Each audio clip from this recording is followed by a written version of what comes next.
La palabra que se va a establecer hasta el final de nuestra vida es Hebreos 10, del 19 al 20. Vamos a leer juntos. Así que, hermanos, teniendo libertad para entrar en el lugar santísimo por la sangre de Jesucristo, por el camino nuevo y vivo que Él nos abrió a través del velo, esto es, de su carne. Vamos a hacer la confesión de fe. Tú eres el Cristo, el Hijo del Dios viviente. Amén. Vamos a saludar a la persona que está a nuestro lado bendiciéndola. Vamos a pelear, terminar y guardar el Evangelio. La fortaleza para poder pelear, para poder proteger el Evangelio, para poder llegar hasta el final, para proteger esta fe, no viene de nosotros, sino de nuestro Padre. El dar cuando nosotros nos enfocamos en el Señor y lo alabamos a Él, Él nos da la fortaleza para mantener el Evangelio. De esta manera, en este tiempo vamos a recibir la palabra en oración y con la fe para que esta palabra sea transformando y dándonos la fortaleza que necesitamos. Y les comparto la palabra con el título de El precioso... No. La sangre que abre el camino de Cristo. Nosotros siempre estamos hablando de la sangre de Jesús que abre el camino.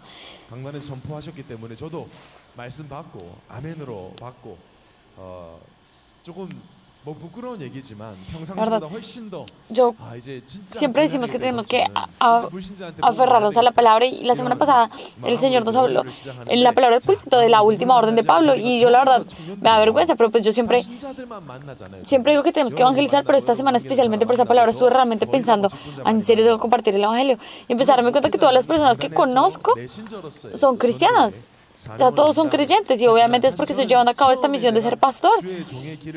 Pero la verdad es que lo que a mí me llevó a tomar la decisión de ser pastor fue encontrarme con muchos de ustedes y proclamar el Evangelio. Pero más que esto, era porque yo quería ser un pastor que entregara el Evangelio a los no creyentes. Y esa fue la razón por la que empecé a estudiar seminario. Y yo empecé a estudiar seminario, y yo crecí en un hogar cristiano, pero por la gracia de Dios reconocía, yo realmente soy un pecador de pecadores, y si no es Cristo, no hay nada que yo pueda hacer. Y desde ese momento, desde que reconocí que si no es Cristo, yo no soy nada, aunque yo no me esfuerzo mucho, el Espíritu Santo me ha guiado a entregar y me ha dado el corazón para entregar este Evangelio a muchas personas. La verdad, yo no soy muy bueno hablándole a otras personas, pero el Espíritu Santo que está en mí habla a través de otras personas. Incluso cuando estaba en Estados Unidos, yo compartí el Evangelio, y después vine a Estados Unidos y decidí venir por este camino de ser pastor. Y de verdad que a cada persona con la que me encuentro les entrego el Evangelio, y aunque no haga la oración de entrega, no importa, pero trato de entregarles el Evangelio, y ese ha sido mi función. Incluso si estoy si estoy en el transporte público, digo, bueno, si la persona, yo tenía una regla, es que si la persona se sentaba al lado mío, yo le iba a entregar el boletín de la iglesia, pero después pensaba que no se siente nada, y a veces se sentaba alguien, y entonces los saludaba con un poco de pena y les entregaba el Evangelio. Y después estuve encargado del Ministerio de Niños aquí en la iglesia antes. Y me acuerdo que antes yo iba a un lugar de Mapo, donde hay muchas personas haciendo ejercicio, y yo con el corazón de toca entregar el Evangelio. Entonces había personas que se quedaban paradas en ese lugar, que no lo sabes, que se están riendo, y las personas que se ven tristes. Entonces, y yo en esa época yo tenía el cabello más corto, y a veces mi apariencia, la verdad, no era la mejor apariencia. Y entonces yo a veces me acercaba a las personas a hablarles y se asustaban y salían corriendo. Pero mi intención siempre era entregar el Evangelio. Y siempre después, cuando me encontré con diferentes personas, siempre les he entregado el Evangelio. Y de hecho me acuerdo que había un actor un actor que lo conocí en persona y lo invité a la iglesia, y incluso él vino varias veces. Ahorita está como no asistente, pero después de que me volví pastor, después de que volví ministro, ya la verdad no hay muchas ventanas, muchas oportunidades para encontrarme con no creyentes. Entonces, cuando hacemos cultos de invitación o cuando me invitan a un matrimonio, son espacios en los que puedo entregar el evangelio y la verdad, me encantan esos espacios. Sin embargo, de una manera más realista, no tengo muchas oportunidades para encontrarme con personas no creyentes. Y la semana pasada, cuando yo escuché la palabra del púlpito, yo tenía un corazón y yo, esta semana toca entregar el evangelio, toca predicarle a alguien. Y entonces empecé a mirar los lugares a donde yo voy. Y entonces empecé a pensar cuáles son los lugares que yo voy. Y el lugar al que yo voy todo el tiempo, y hay más no creyentes, es el gimnasio. Pero entonces, de pronto hablarle a las otras personas que están haciendo ejercicio es un poquito difícil, pero están los entrenadores en ese lugar y yo me encuentro con ellos.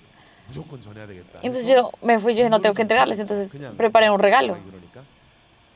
Porque pues no estaba bien solamente hablar, entonces los invité a un regalo, les compré un regalo, preparé un regalo, y entonces dije, les voy a entregar el regalo a todos los entrenadores. Entonces fui y no estaban. Y fui el miércoles y no estaban. Y entonces fui el jueves y estaban ahí. Y yo estaba como si estaba esperando a mi amigo, como si estuviera esperando a mi amigo, entonces no me podía concentrar en mi ejercicio, porque tenía que entregarlo, entonces yo era todo el tiempo pendiente de si llegaron, entonces haciendo este ejercicio, yo, llegaron, y entonces vino el entrenador y yo me emocioné. Entonces estaba terminando haciendo ejercicio y cuando me estaba yendo de una manera muy natural, saludándolos, les di el regalo y entregué el evangelio. Pero y esta persona, yo estaba empezando a hacer eso y me di cuenta que esa persona iba y salía. Y entonces yo lo saludé y iba a salir. Yo creo que él es mucho más joven que yo, y entonces le dije, ay, de repente, ¿cómo puedes venir acá? Yo, como si yo lo fuera a regañar, como si le fuera a pelear, como venga para acá. Entonces, él no se sabía quién era el entrenador, quién era el que estaba. Y yo le dije, ¿tú sabes que soy pastor, cierto? Y me dice, sí, yo sé. Y desde ese momento, pues es cómodo, pues que soy pastor. Y entonces le hablé del evangelio, le invité a la iglesia y él dijo que iba a venir. Y le dije que le iba a dar otra invitación y toca traerlo, toca arrastrarlo. Pero lo que yo sentía haciendo todo esto es realmente todos los encuentros que tenemos. Sí, me di cuenta que no estaba mirando todos los encuentros que yo tengo con ojos de evangelismo. Y claro, me arrepentí y me disculpé. Yo probablemente he tenido muchas más oportunidades como estas, de hablar primero, de llamar a la gente, de invitar a la gente a tomar café, pero no lo he hecho. Y lo peor es que él no se opuso. De hecho, dijo, sí, voy a ir. Y ya. Y Dios todo el tiempo está viendo así. ¿Habrá alguien que quiera escuchar el evangelio? Deben escuchar el evangelio. Si nosotros estamos viendo el evangelio con los mismos ojos, vemos con eso cuando vamos a una tienda, a todos los encuentros que tenemos. Ese es el interés de Dios. Porque para salvarnos, es que Él vino a esta tierra.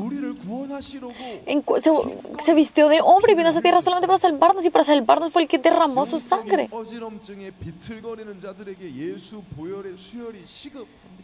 Y la gente necesita urgentemente la transfusión de sangre de Cristo.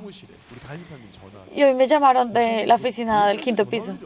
La verdad, no me llaman casi de la oficina de ministros. Y me dijeron,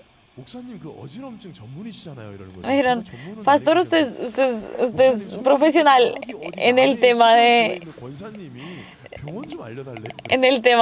mareos. Y alguien me preguntó, llamó a la iglesia a preguntar que cuál era el hospital al que usted había ido. Entonces yo les dije cuál era el hospital. Y otra persona también me preguntó, ¿y dónde quedaba su hospital? Y es que cuando las personas no están bien, sea lo que sea, quieren ir, si algo les puede funcionar un poquito, quieren ir. ¿Y ustedes creen que la sangre de Cristo ayuda al menos un poco?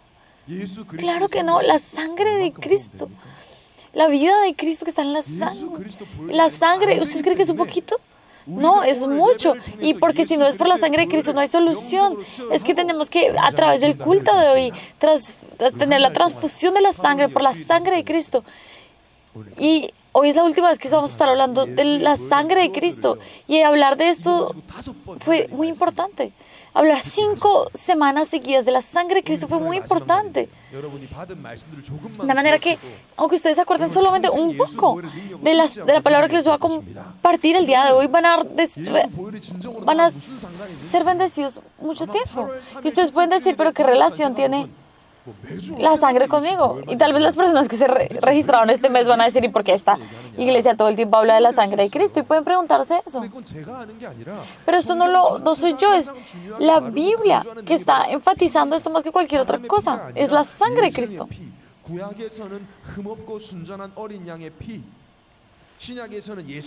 Y la sangre en el Antiguo Testamento habla de la sangre del Cordero. Y ahora está hablando en el Nuevo Testamento de la sangre de Cristo. La Biblia es la que habla de esto. Y ustedes pueden decir, ay, pero ¿por qué esto es tan importante? Porque todo el día habla de sangre, ¿por qué no me dice cómo tener una buena vida de fe? ¿O cómo puedo encontrar a mi pareja?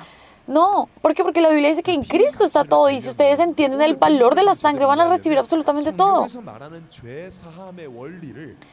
Y nosotros, para poder entender el valor de la sangre, tenemos que entender cómo funciona la limpieza de pecados en la Biblia. Las personas nacen como pecadores por la caída de Adán y Eva, y nacen como pecadores y no tienen forma de encontrarse con Dios, de manera que, de acuerdo a la ley, sin derramamiento de sangre no era posible estar junto con Dios. No hay una opción, simplemente la ley es así. Sin derramamiento de sangre no hay limpieza de pecados, y sin limpieza de pecados no es posible estar con Dios. De manera que cuando Adán y Eva cometieron el pecado, lo que hizo Dios inmediatamente fue vestirlos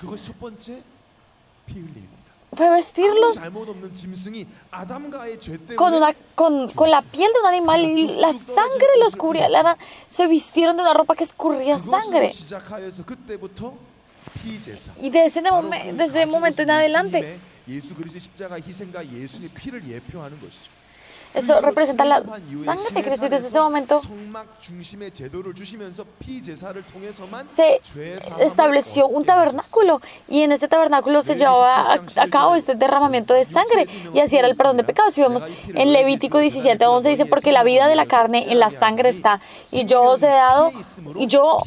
os la he dado para hacer expiación sobre el altar para vuestras almas, y la misma sangre hará expiación de la persona. La sangre es la que limpia a la persona. Desde ese momento, los sacerdotes desde ese momento solo era posible recibir la limpieza de los pecados por medio de lo que hacían los sacerdotes.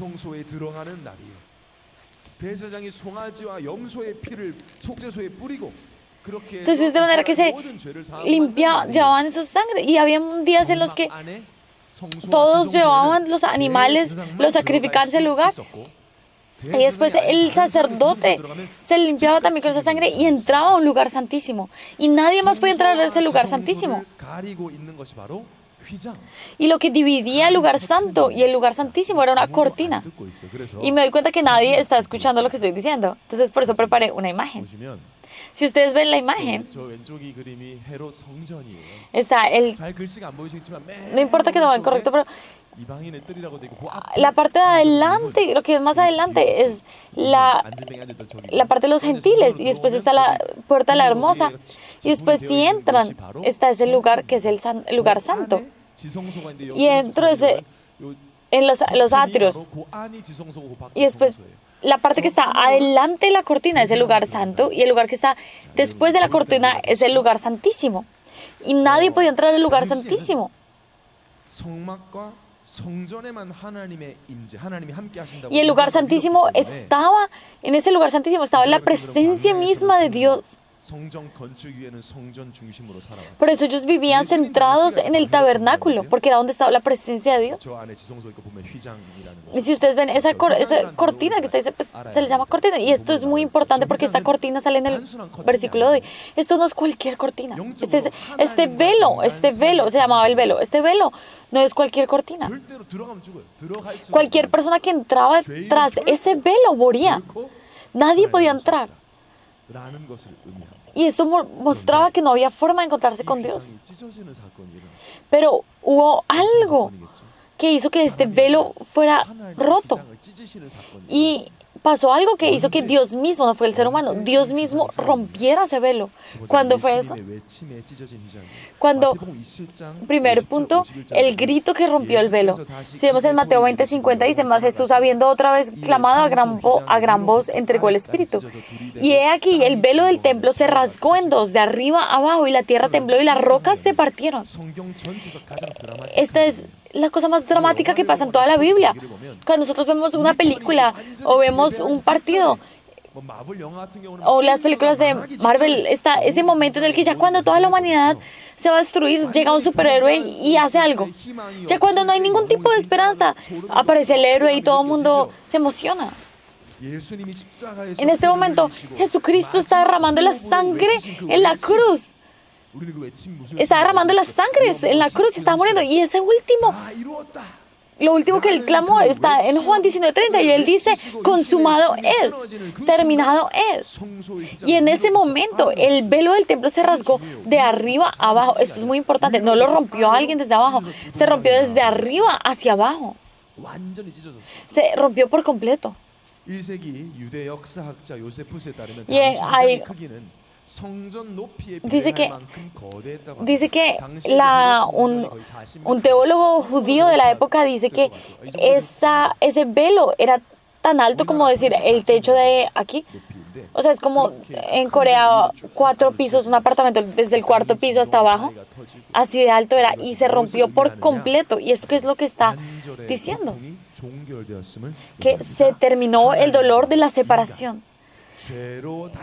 El estar separado por culpa del pecado, estar separado de Dios por culpa del pecado. Eso se terminó.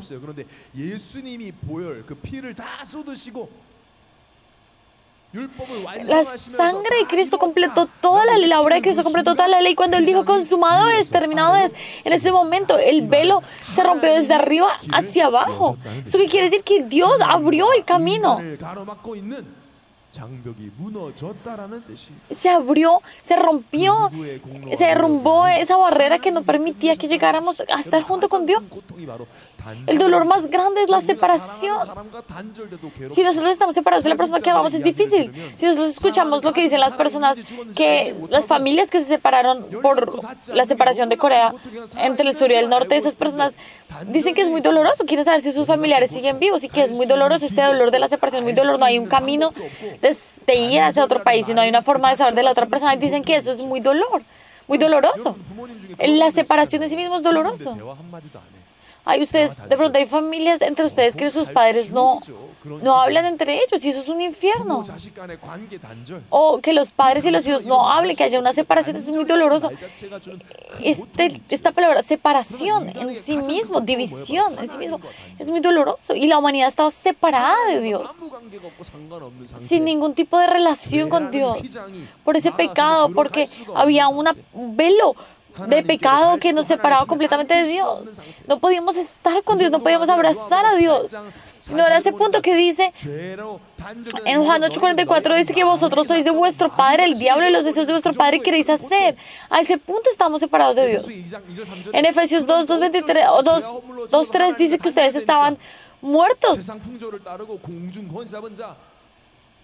a los deseos de la carne, hijos de naturaleza. No les queda otra opción sino seguir las corrientes de este mundo. Así como el pueblo de Israel no queda otra opción sino vivir una vida de esclavitud. Pero nada de esto tenía fin. Por el estar terminado de Dios, separado de Dios. Digo que no hay nada que nos... Esta semana, el martes, en la vía que queda aquí en Tungchong, que es muy cerca de la iglesia, aquí, nosotros siempre cruzamos por ahí para venir a la iglesia. Una madre y 2 hijas se suicidaron. 3 mujeres se suicidaron. No se sabe. Las noticias dicen que ellos no estaban sufriendo de no tener plata, que porque se suicidaron. O sea, eso es muy triste. Las noticias es lo que están diciendo, pero si esas personas tenían dinero, ¿por qué se suicidaron? La gente cree que tener comida y vivir normal era suficiente, pero no es así. Pero si no son pobres, ¿por qué se suicidaron? Ese es el estándar del mundo. Dicen que hay muchos caminos para tener éxito, para ser saludable, para muchas cosas. Pero el único camino que no hay es para encontrarnos con Dios.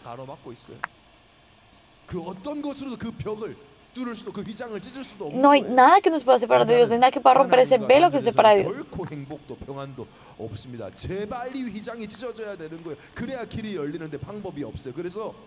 Y este velo tiene que ser, este velo del pecado tiene que ser roto. Y este velo fue roto. ¿Por qué? Porque Jesús sin pecado vino por nosotros. En 2 Corintios 5:21 dice: al que no conoció pecado por nosotros lo hizo pecado para que nosotros fuésemos hechos justicia de Dios en él. Hablando de Jesucristo. Jesús no cometió el pecado, no conoció el pecado, Él no tenía ningún pecado. La simiente de la mujer no tenía pecado, Él se hizo pecado por nosotros mismos. Él mismo se volvió el pecado y su cuerpo fue roto y nos abrió el camino para encontrarnos con el Padre, con Dios. Ahora, entendiendo esto, vamos a volver a leer el versículo de hoy. Así que, hermanos, teniendo libertad para entrar en el lugar santísimo por la sangre de Jesucristo, por el camino nuevo y vivo que Él nos abrió a través del velo, esto es, de su carne. Nosotros no podíamos entrar al lugar santo. Era imposible, pero hemos entrado a ese lugar santísimo. Íbamos a morir, no había forma para estar delante de Dios. Pero por la sangre de Cristo, ahora podemos entrar al lugar santísimo. Obtuvimos la capacidad de poder entrar a ese lugar. ¿Y cuál camino? El camino para vivir. Ese es el camino que se abrió, el camino para vivir. Ay, no, me va a morir. No. ¿Por qué? Porque el camino para vivir fue abierto. Y el velo que se rompió fue Cristo mismo. La carne de Jesús fue rota. ¿Ustedes se encuentran con Dios? Dios está con ustedes. ¿Ustedes creen en Jesucristo? Entonces ya todo fue consumado. Ustedes tienen que impresionarse cuando lean esto. Esto es algo impresionante, tienen que conmoverse. Ahorita que estaba escuchando al coro de Caleb, estaba muy emocionado. Y el pastor dice que porque no se levantan porque no se despiertan y bailan. Y aparte es que si uno se para una vez toda la semana se tiene que levantar y la verdad no es fácil. Y si uno se para y de repente se pone lenta la canción, es muy difícil. No es tan fácil levantarse como dice el pastor principal. Pero la verdad es que cuando escuchamos estas alabanzas, ese velo se rompió y Jesucristo se volvió pecado y se rompió por completo por nosotros.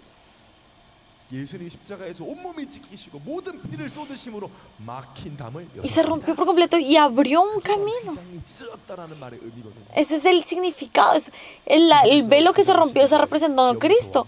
Hebreos 9:12. Y no por la sangre de machos cabríos ni de becerros, sino por su propia sangre entró una vez para siempre en el lugar santísimo, habiendo obtenido eterna redención. Ya no se necesita la sangre de machos cabríos, ni de becerros, ni nada de eso. Si Jesús no hubiera ido a la cruz, nosotros cada vez que venimos al culto tendríamos que traer un animalito para que esa sangre nos purificara. Pero ya no se necesita esa sangre porque la sangre de Cristo fue suficiente. Una vez y para siempre. Y terminó esto para siempre. Por eso es que Jesús dice, consumado es. Él dice, ya se terminó todo. Y se abre la puerta a encontrar al Padre. Y por eso no es solamente un camino.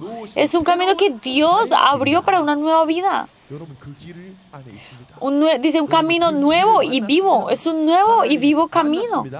Ya nos encontramos con Dios, ahora podemos vivir. Ya no tenemos que tener miedo de si vamos a morir o no. Cuando esta vida se acaba en la tierra, vamos a vivir. Ya nuestra vida, ustedes tienen que ya nuestra vida es eterna. Y ustedes tienen que conmoverse cuando escuchen esto. Ya tenemos un nuevo camino, un nuevo y vivo camino. Y por esa sangre ya fuimos limpiados y ya fuimos libres y perdonados. Y ahora lo primero que pasa es que empieza la restauración. Ahora se abrió la puerta, ya se rompió el velo. Y Dios no va a decir, ay, ¿usted por qué vive así? Ahora vino usted. ¿Y usted quién es para venir acá? No, ese no es el Dios. Él no nos pregunta de esa manera. Si nosotros vemos en Lucas 15:20 dice,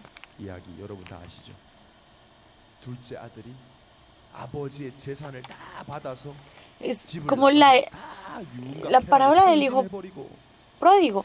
El hijo fue y gastó todo la herencia y empezó a comer lo mismo que comían los cerdos. Y él estaba ya sufriendo mucho. Él dijo, no me toca ir a la casa de padre. Ya no puedo dejar que me llame padre, pero porque prácticamente traicioné a mi padre y salí de este hogar, pero voy a volver y necesito comer algo en ese lugar. Entonces, así no sabe cómo yo necesito volver, y entonces él empieza a volver sin ningún tipo de alegría. ¿Y qué hizo el papá cuando lo ve? ¿El papá qué hizo? ¿A golpearlo? A ver, si vemos en Lucas 15:20 dice, y levantándose vino a su padre, y cuando aún estaba lejos, lo vio su padre, y fue movido a misericordia, y corrió y se echó sobre su cuello, y le besó. Desde lejos lo vio. El hijo ni siquiera fue el que corrió, fue el padre. Así es como nosotros nos hemos encontrado con Dios. Nosotros no hemos llegado a Dios. Dios vino a nosotros. Él corrió a nosotros y nos abrazó. Y desde ese momento empezó la restauración.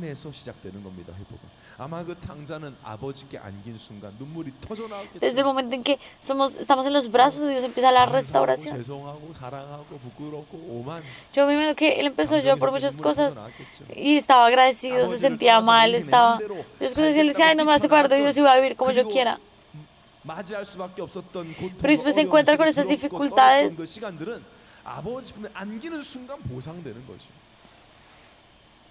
Con estos dólares, con estas insuficiencias, pero después en el momento en que es abrazado por su padre, ya todo se termina, deja de haber temor.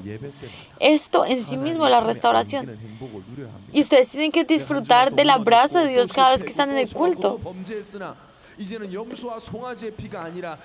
Ya no es la sangre de corderos, ni de cabrillos, ni de becerros, sino la sangre de Jesucristo mismo. Y el Señor mismo corre a nosotros y nos está abrazando. Ay, pastor, pero si usted dijo que este era un desierto.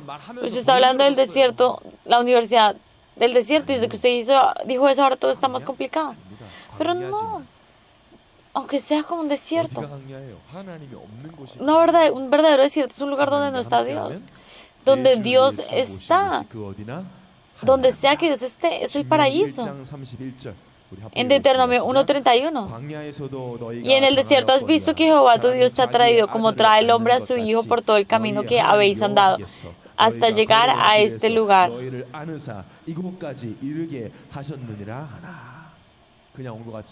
Pareciera que simplemente llegamos acá porque llegamos a este lugar porque sí, pero dice que es porque el Señor nos trajo a este lugar. ¿Solo les parece que simplemente están acá o que han sufrido para estar donde están? No, Dios los abrazó y los trajo a este lugar, los guió hasta este lugar. Y en ese momento Dios nos está abrazando. Y a veces dejamos las cosas delante de Dios.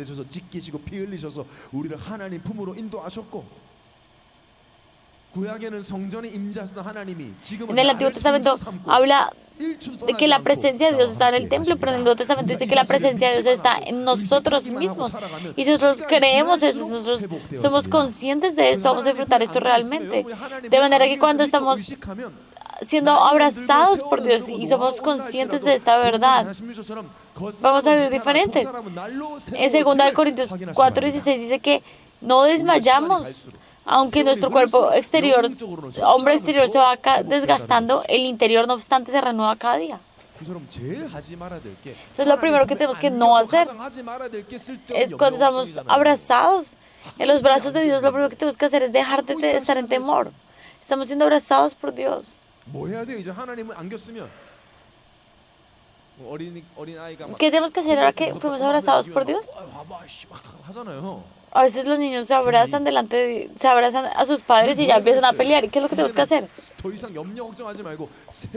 Ya no tenemos que estar en temor, sino tener un nuevo, desafiar de una manera nueva y disfrutar de una manera nueva. ¿Por qué? Porque se abrió la puerta. ¿Qué fue la puerta que se abrió? Se abrió un nuevo camino y tenemos que ir. Antes, hace poco se abrió un lugar de hamburguesas que se llama Five Guys y las personas esperan de 3 a 4 horas para comer de eso. Y yo la verdad me acuerdo que una vez me quejé de eso. Yo pensaba, pero ¿quién espera 4 horas para una hamburguesa? Y ellos probablemente hicieron muy bien la publicidad porque dijeron que eran la mejor hamburguesa de Estados Unidos.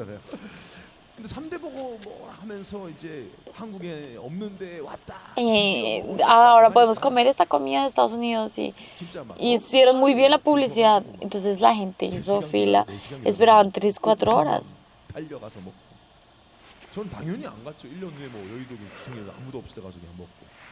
Yo no iba. Yo la verdad, pues a mí no me parece gran cosa. Para mí la mejor hamburguesa sigue siendo In-N-Out, que está en California. Entonces me dicen, bueno, si en In-N-Out abrieran un In-N-Out en Corea, ¿irías corriendo a comer? Probablemente no iría. Pero entiendo, antes estaba cerrada, antes no había forma. Ahora que se abre, todo el mundo va. Y lo mismo pasó. Había un velo, pero ese velo ya se rompió. Y entonces ahora, ¿cómo tenemos que vivir? Disfrutar del Evangelio y desafiar de una manera diferente. Ya no hay necesidad de vivir de la misma manera que vivíamos cuando estábamos atados. Ya no hay razón para temer, ya no hay razón para preocuparnos.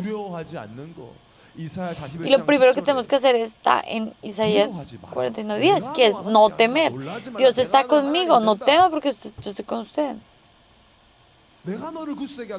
Yo lo voy a usar a usted, yo voy a usar su vida, no se duerma. Yo te sostengo a la diestra de mi derecha, lo dice el Señor. Por favor, sepan esto y no teman. Disfrutar las cosas en sí mismo es.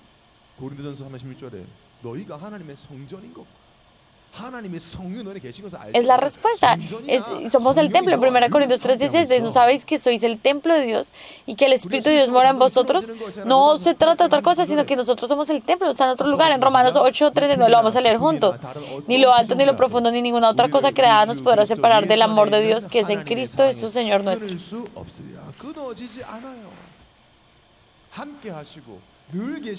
Él siempre está conmigo. Pero el amor de Dios no cambia, nada nos separa. Entonces, ¿qué tenemos que hacer? Si esto no se separa, tenemos que ir en esa dirección. Por eso lo último que Jesús dice en Mateo 28:18 al 20 es: entonces vayan a ser discípulos, no importa lo que ustedes tengan. Al final le dice: yo estaré con ustedes. Entonces, dice, yo hasta que esta persona dijo, yo voy a... No, Jesús dijo, yo voy a estar con ustedes hasta el final. Entonces cualquier persona puede confiar sabiendo que Dios está con nosotros y eso es suficiente. Y muchas personas solo son yo, pero ya no hay necesidad de vivir de esa manera. Ya estamos en los brazos de Dios. Y entonces ya lo que nos queda es, ya lo que tenemos es una forma de salvación, el método de salvación que tenemos que entregarle a todo el mundo. Y esto es disfrutar y esto es desafiar. El abrazarnos en Dios y disfrutar. Y yo los bendigo para que todos ustedes disfruten esto. Conclusión. Nosotros durante este mes disfrutamos de la sangre de Cristo. Y hay una bendición que viene de esto. Y hay una bendición que es solamente para algunos. Y la palabra clave del mes de septiembre es el número 8.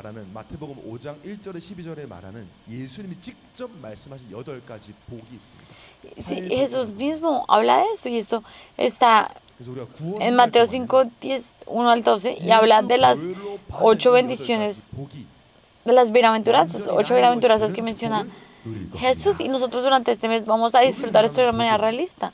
Y el evangelio que se habla en este momento es en griego, es el Macarios. Y eso significa que no cambia en ningún caso. Y ahorita vamos a mirar esto en más detalle, sin embargo, y muchas personas no les puede parecer que sean 8 bienaventuranzas, sino 8 cosas tristes que pueden pasar en la vida.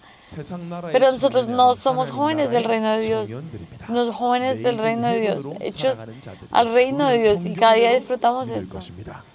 Y vamos a vivir disfrutando esto cada día.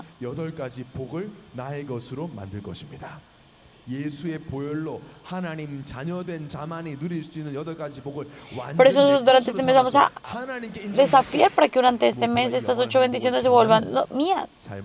Y vivamos una vida que realmente testifique este evangelio. Y yo los bendigo para que esta semana sea así para ustedes. Y los bendigo en el nombre de Jesús. Amén. En este momento recibimos la palabra.